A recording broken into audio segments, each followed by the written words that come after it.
the ultimate goal that these people have in mind is the goal to create a one-world government run by the banking industry, run by the bankers, and they're doing it in sections. The European currency, the euro, and the European Constitution is one part of it.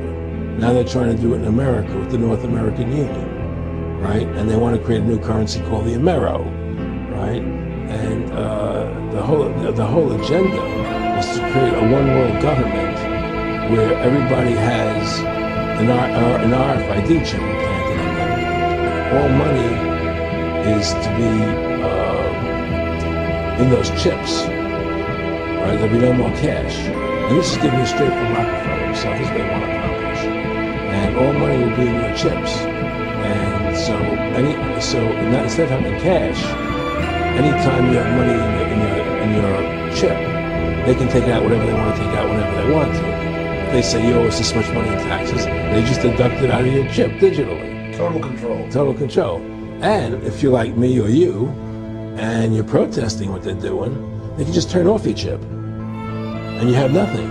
You can't buy food. You can't do anything. It's total control of the people. And that chip's connected to a database that has the purchasing records, what you do.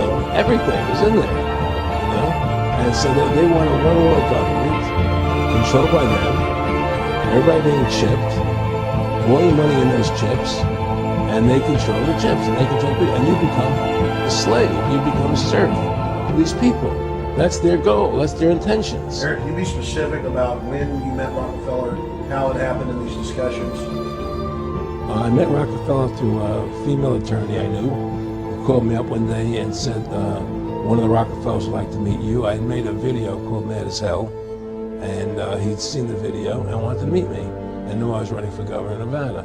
So sure, I'd love to meet him.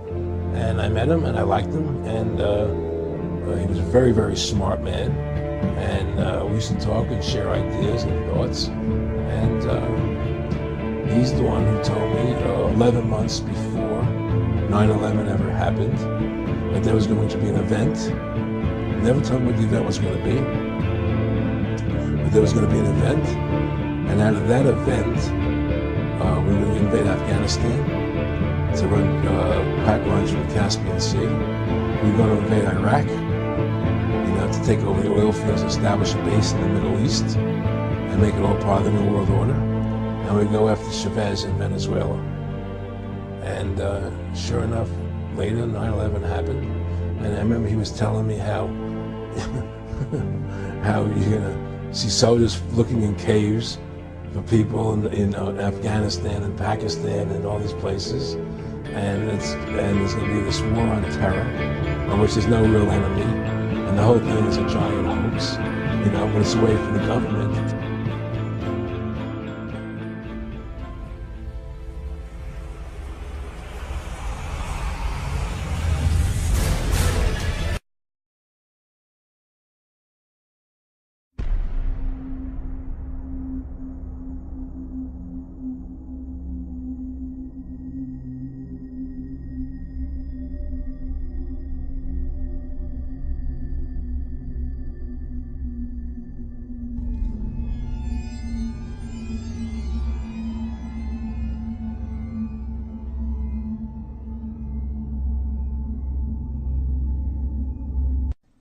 This compromise guarantees more than $2 trillion in deficit reduction.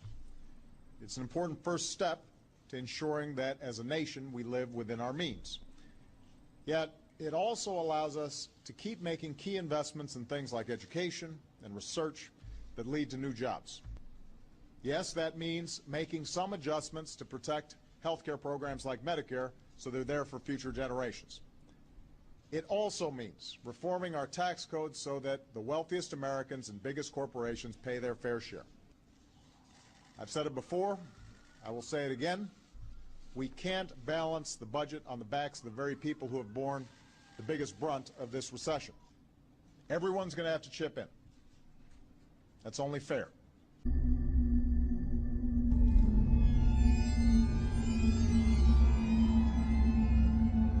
Everyone's going to have to chip in. That's only fair. Everyone's going to have to chip in. That's only fair. That's the principle I'll be fighting for during the next phase of this process.